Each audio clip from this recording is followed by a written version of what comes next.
This episode brought to you by Cafe Imports, Minneapolis-based importers of fine specialty green coffees. Independently owned and operated since 1993, Cafe Imports has been dedicated to decreasing its impact on the earth through renewable energy, carbon neutrality, and by supporting conservational efforts in places where quality coffee is grown and also where quality coffee is consumed. Where does your coffee come from? And by the National Parks of Lake Superior Foundation.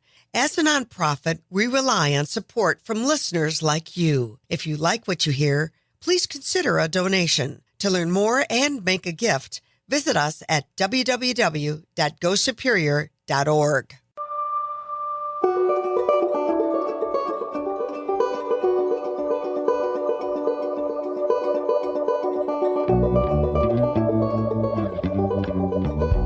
Welcome to the Lake Superior Podcast. I'm Walt Lindala. And I'm Frida Waara.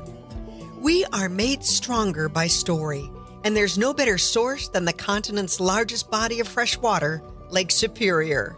So join us as we highlight the 5 national parks that ring this greatest of the Great Lakes, meet the people, tour the places, and learn about the projects that make these parks and body of water so remarkable. This podcast made possible with the support of the National Parks of Lake Superior Foundation and Media Brew Communications.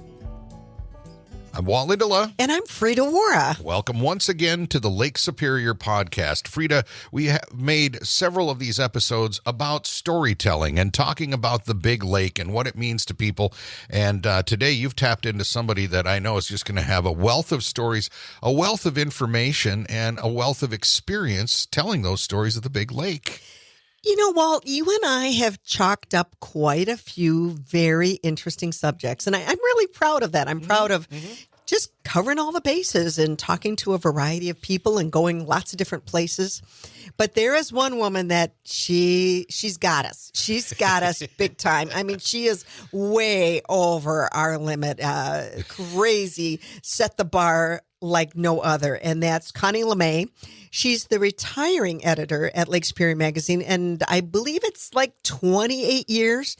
Just imagine what she knows about Big Blue, and we got to find out some more now today. Gets right into that. Let's talk to Konnie LeMay, the retiring editor of Lake Superior Magazine out of Duluth. Welcome to the podcast, Konnie. Well, greetings from the western point of the lake. It's good to have you on here. Let's talk a little bit about some of your maybe background, a little bit of history. What is your connection to Lake Superior? Share that a little bit and what it's been like for you to be around it. Yeah, well, I'm born and raised here in Duluth, Minnesota, and in fact, I'm in the house that my dad built is where we live. So I really have my ties in Duluth, although we are what we call in the city over the hill rather than down by the lake. So I'm in the heights in Duluth. You can't see the lake from here, but growing up, I certainly heard all the boats going in and out under the aerial lift bridge and heard the foghorns when we used to have the big old foghorn, even way up here in the Heights area. So Lake Superior has always been part of my horizon. But Konnie, you did leave, right? I mean, a couple of years there outside of the area? I did actually back and forth. I've probably been outside of this region at least 20 plus years, and managed to come back again. I first left when I went to the University of Minnesota School of Journalism down in Minneapolis. That was my first time away from home and my first time away from the lake. And it was kind of an awakening for me in some ways because Lake Superior is so prominent and so, just so natural to your landscape if you've grown up by it. And so, but at the same time, it's like the sky and the earth. And then there's the water, the water horizon. And when I went to Minneapolis, it was the first time my brain apparently thought, hey, you might not be living next to a giant body of water that forms a horizon with the sky, any more than I would have thought I'd never live by the sky. I mean, and so suddenly I was having dreams about Lake Superior, and I think it was just my psyche trying to replace and reintegrate myself into what should be normal, which is that base of water that we grow up with. I worked in north central Minnesota over in Bemidji. I worked in Grand Forks, North Dakota. I worked on a national Native American newspaper in Rapid City, South Dakota for a few years. I have lived in France twice, once for a 3-month stint as a nanny on the Mediterranean, and so still had a water there. But and interestingly, that was really where I first learned to swim. Oh, really? Despite growing up by Lake Superior, because my mother was afraid of water, and I believe it had to do with a family accident connected to Lake Superior. She never really liked us in the water. Mm-hmm. Plus, I got to tell you, salt water is easier to learn how to swim in. Okay. And then I did go back to France for a whole year as a rotary journalism scholar, observing with 3 different French newspapers, mostly in the region, that western region where a lot of the voyageurs came from. So that was kind of fun. So what is it that brought you back? What made you say, I'm going to go back to the big lake? I always, even out of college, I had applied at the Duluth paper, and darn it, they didn't pick me up. And so I'd always tried to come back to this region. My siblings all still live here within the within a stone's throw of the Duluth area. So family definitely was here, as well as the lake. Although, when we think about that coming back to the lake, I have to tell you a quick little story, if you don't mind, that has given me one of my frequently noted phrases, which is big lake, small world. Okay. And I have noticed that no matter where I'm traveling, I often will end up stumbling on people who have a connection to Lake Superior. And, my thinking is that's the lake pulling us all together, even if we're long distances. And one of my favorite stories about the big lake, small world, is when Lake Superior magazine visited New Mexico for an international magazine conference. And so we were in Santa Fe, and I went to the one of the Native American art museums there, and walked into what was their current big display. And we're looking around, and we're like, wait a minute, this looks familiar. It turns out they were featuring a Thunder Bay artist, and they had brought lake rocks from Lake Superior to use as part of the decor. It's like, wait, we're in New Mexico. And then on the way out of the museum, they had a bunch of rolled up posters from various exhibits that they had throughout the years. And I took the one that looked the most unique to me, got it back to my hotel room, unrolled it, and it was Mishpishu, the underwater lynx that's represented on Agua Rocks over on the eastern part of the lake. So even when I'm grabbing a poster anonymously, I'm still catching up with Lake Superior. Oh, I love that. It's true. It's like, it's hard to explain for somebody that listens here to the podcast that, wherever they're around the world that they're listening, it's hard to explain the draw and the power of Lake Superior unless you've really lived it and you've really experienced it. Now, you are retiring from nearly 3 decades as editor of Lake Superior magazine. That is a fantastic career. But what was it in particular that you remember when you first started telling stories about the lake? It sounds like you could talk about this to people for hours, but when you first got started, what was it? One of the things I will say that the magazine connected me with, and like I said, the lake's always been part of my horizon and part of my norm for landscape. But I think through the magazine, I really found a lot of interest in that maritime heritage that we have. connecting to how the lake has been both our resource and our commerce, and how tied up we are with the lake, both economically and as a heritage and as our resource. So the stories of the lighthouses, the stories of the commercial freighters, the fishing, and that then of course leading to the kinds of fish we have in the water and the kinds of resident critters that we have all around the lake, the heroism connected to the life saving that was done, and those both terrifying and uplifting stories about storms on the lake, because the lake, while it is part of our lives, it also is to be respected. It is not to be taken lightly. Indeed.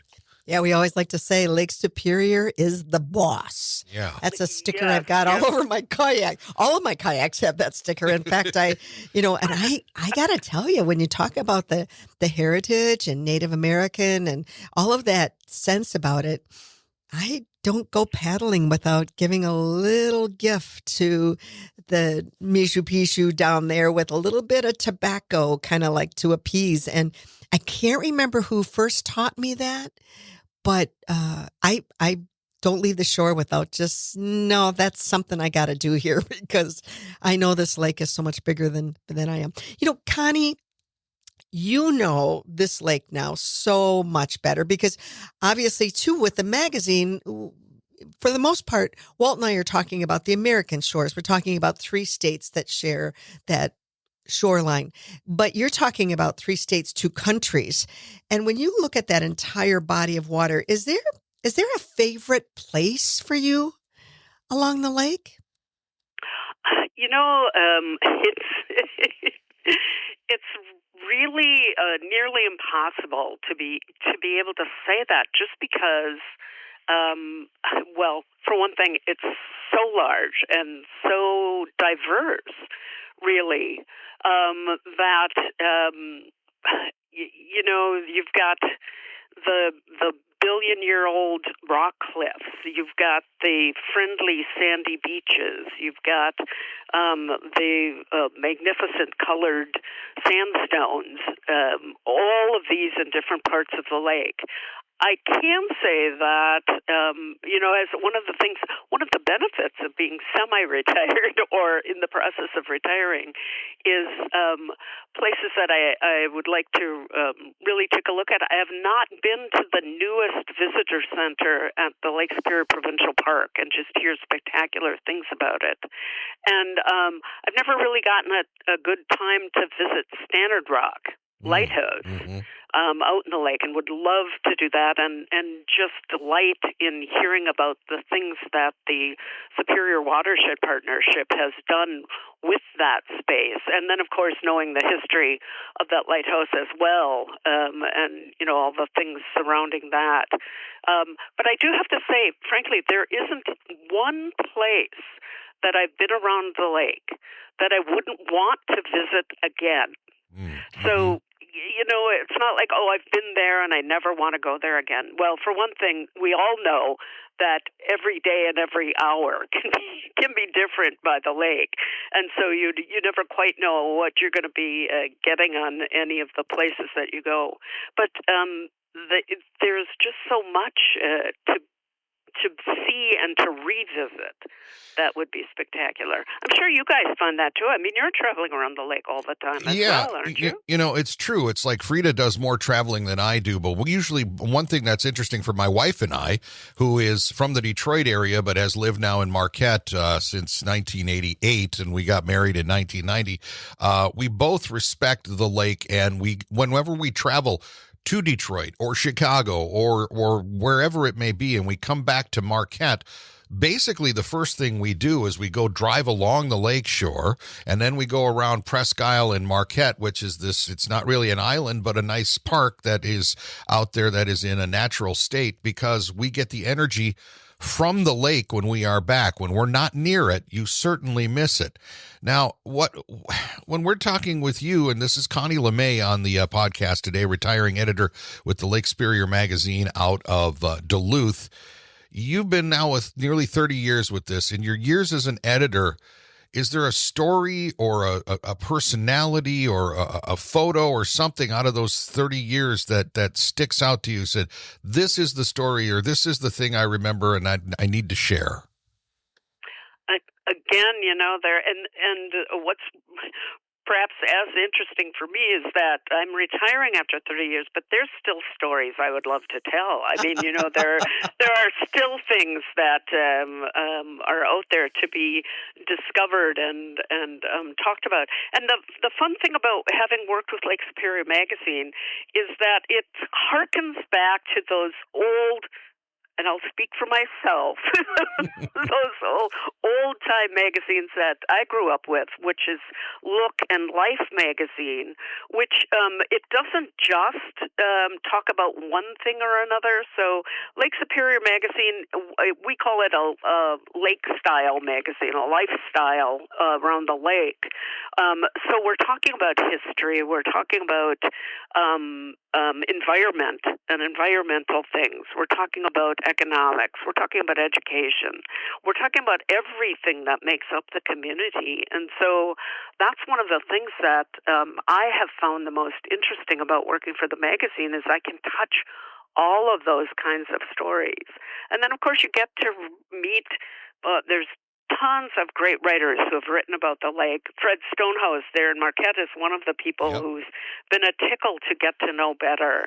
And then all of the lake-connected museums, and of course, the maritime industry and getting to know some of the folks like the late Davis Hellberg, who was head of the Port Authority here in Duluth, and then people at the Great Lakes Shipwreck Museum and the Maritime Visitor Center. Like I mentioned, the Watershed Partnership there in Marquette, the Lake Superior NER here in Superior, Wisconsin, and we now have quite a number of research facilities that are looking at water and watershed issues all around the lake. So, there's just a wealth of people and stories. And then just everyday people's stories. One of the traditions that the magazine has, and I'm pretty sure they're going to keep as I bow out here, is something we call the Lake Superior Journal.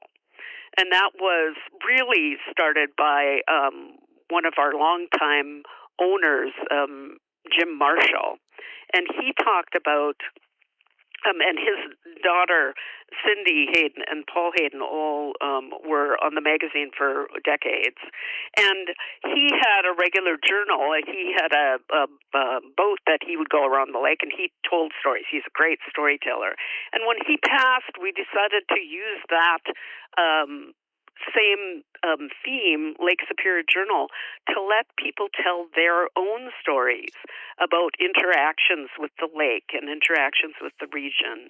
And we have had everything from people talking about really serious, scary things where they've been on the lake and the weather has turned and they were caught and needed to do some things to get to safety, to people just having a fun vacation with their children and what kind of memories that sort of travel would do for them.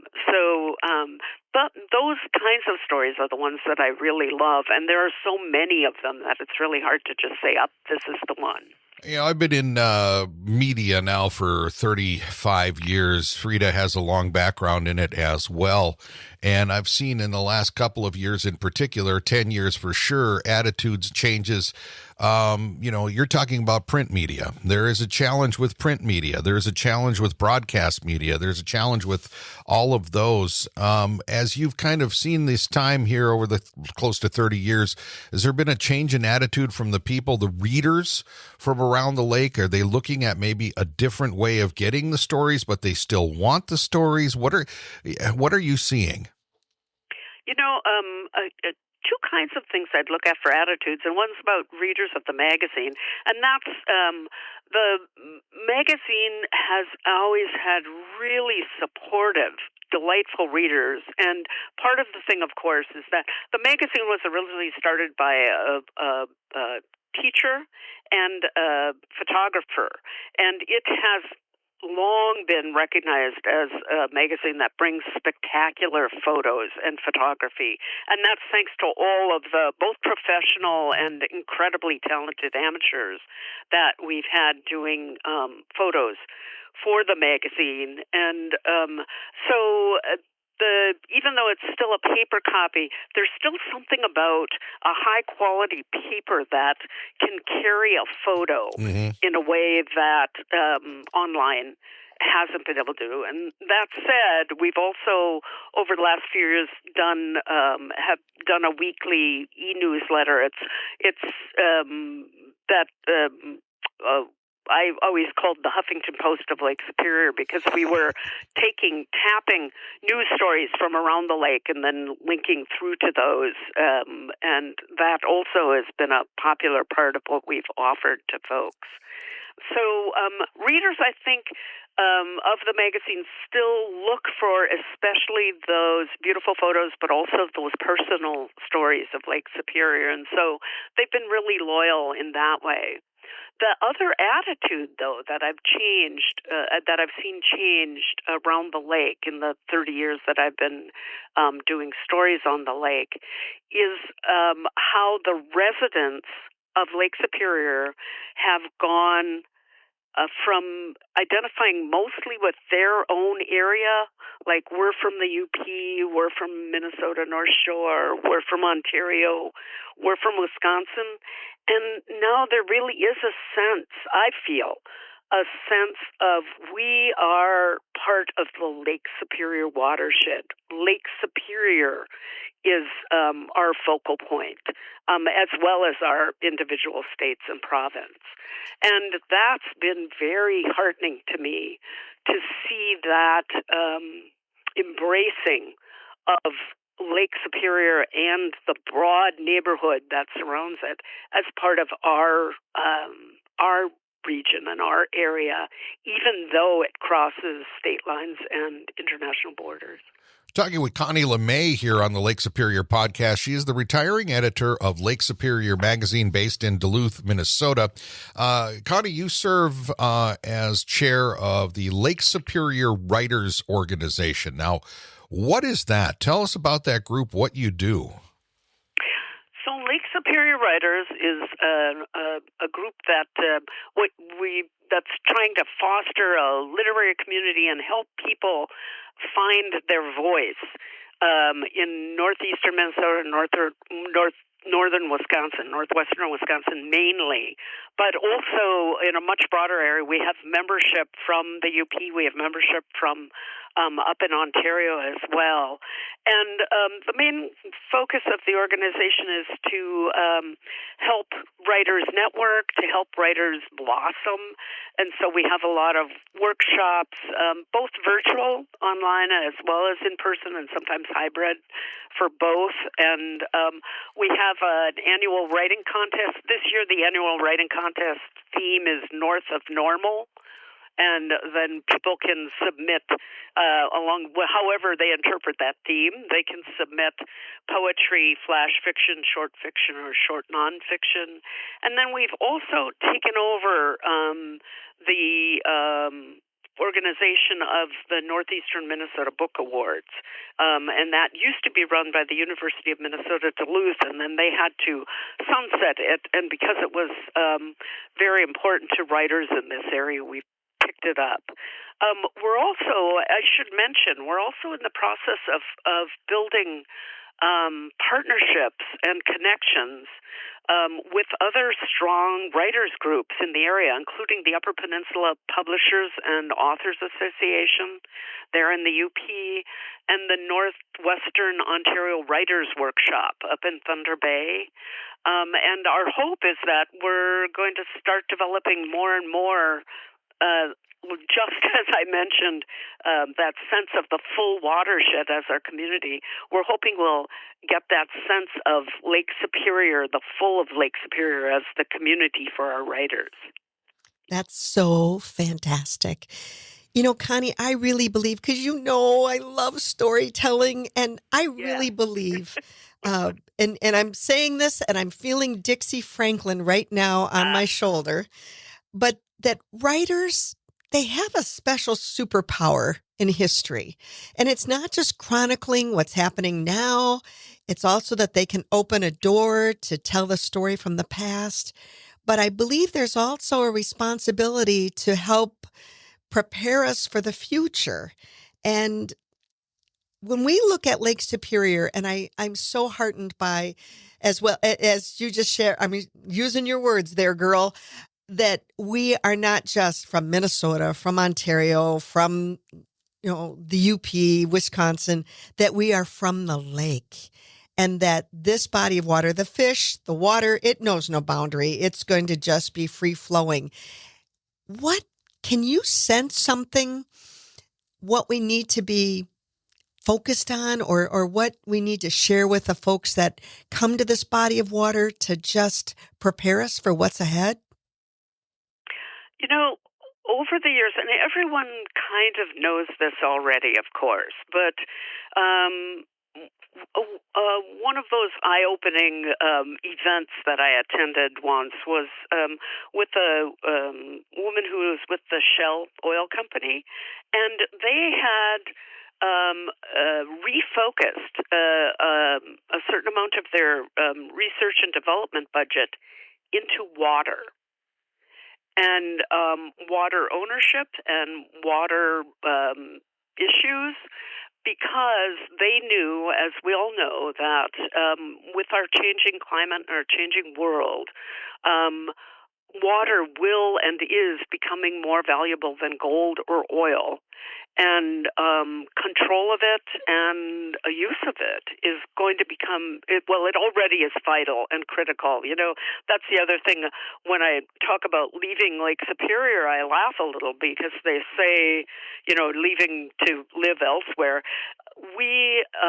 Our bodies are more than 50% water, and my body happens to be probably about all Lake Superior water. So I carry Lake Superior with me wherever I go. We are a small in numbers community around the lake. We cover a lake that circles 1,300 miles, but within that space we have around 600,000 people in population. And if you look at some of the lower lakes and just some of their major cities, that's the population of one city on some of the lower lakes. And so we don't have a lot of political power necessarily, but we are responsible for this amazing mystical body of water that nurtures us, and we have to do the same for it. Despite our small population, we need to be on the top of our game and concerned about a life-giving resource, and that means balancing our need to recover resources for our use, as well as protect and preserve resources for future.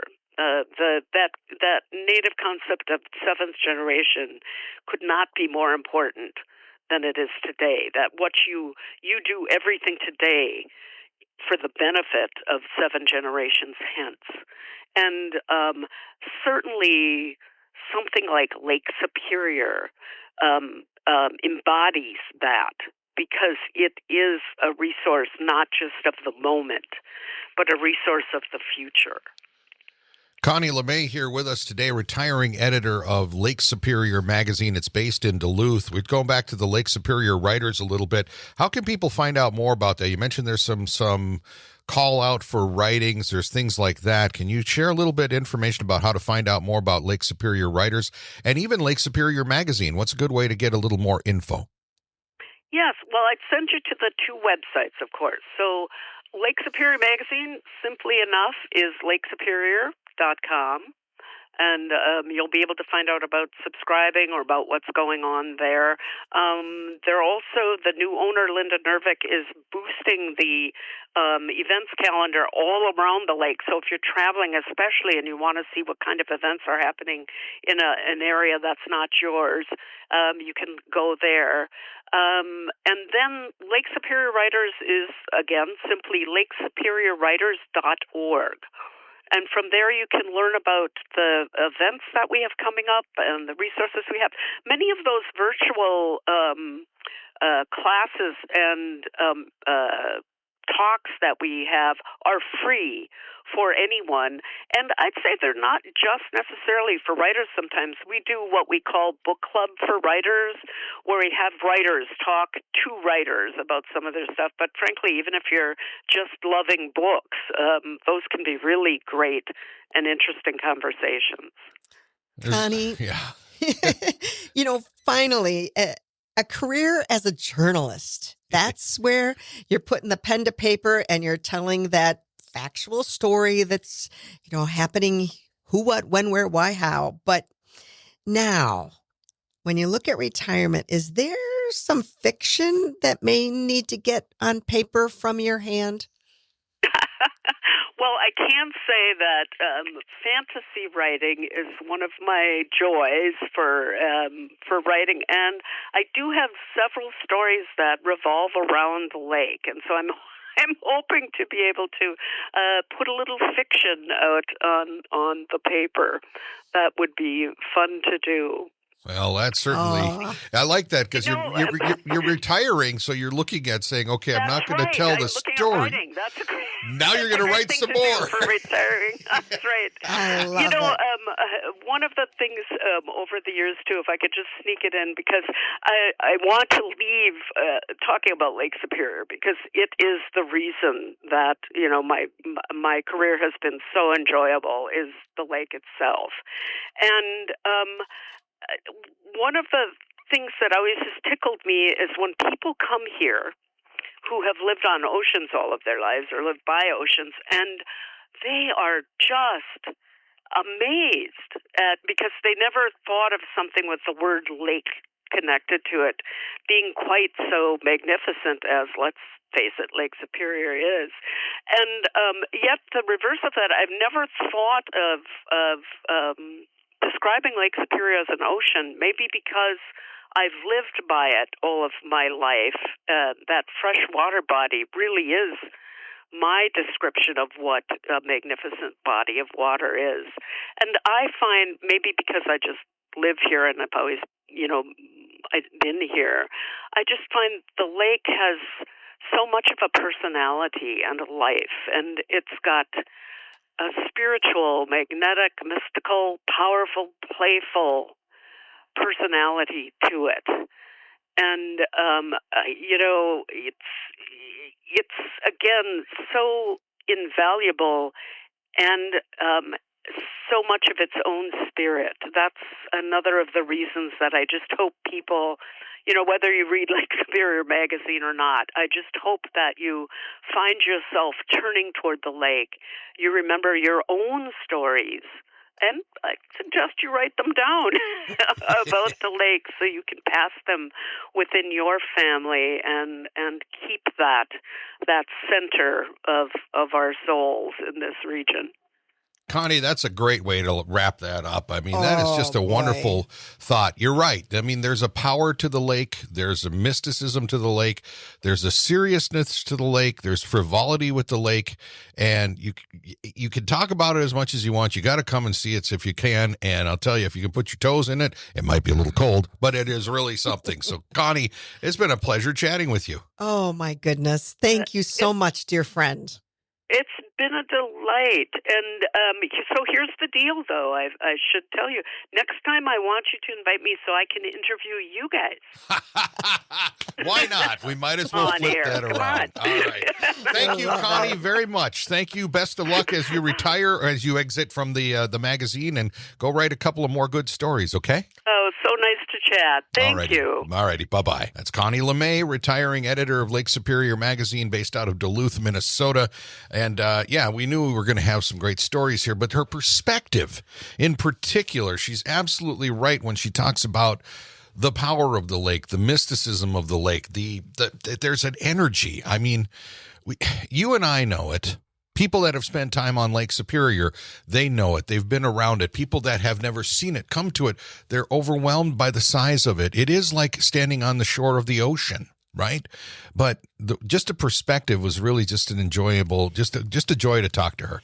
You know, Walt, I hope as folks were listening today, however, they're in the car, they're at the workbench, whatever it might be, that they were nodding along with how Konnie was describing her relationship with this body of water. And I loved her words that said it's a resource of the moment. It's also a resource of the future. Yeah. And that whole idea of, if you've got a story about Lake Superior, of course, share it with Walt and I, because we would love to have you also on the podcast. But the idea that you need to write that story down and you need to think about 7 generations hence. We need to make sure that the stories of this incredible place are preserved, just as we need to preserve this water. And of course, we always would like to hear from you. If you've got a story idea, if you've got a story to tell, you can find us through the National Parks of Lake Superior Foundation. And anywhere you catch your podcasts or whatnot, just get a hold of us and let us know. But that's going to do it for us this time around for the Lake Superior podcast. I'm Walt Lindala. And I'm Frida Waara. Thanks for listening.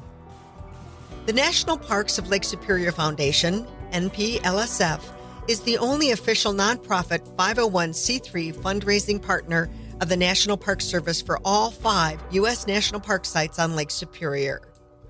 To learn more about NPLSF projects and programs, you can visit the website at nplsf.org or friend them on Facebook. I'm Frida Waara. And I'm Walt Lindala. Thanks for listening to the Lake Superior podcast. This podcast made possible with the support of the National Parks of Lake Superior Foundation and Media Brew Communications. This episode brought to you by Cafe Imports, Minneapolis-based importers of fine specialty green coffees. Independently owned and operated since 1993, Cafe Imports has been dedicated to decreasing its impact on the earth through renewable energy, carbon neutrality, and by supporting conservational efforts in places where quality coffee is grown and also where quality coffee is consumed. Where does your coffee come from? And by the National Parks of Lake Superior Foundation. As a nonprofit, we rely on support from listeners like you. If you like what you hear, please consider a donation. To learn more and make a gift, visit us at www.gosuperior.org.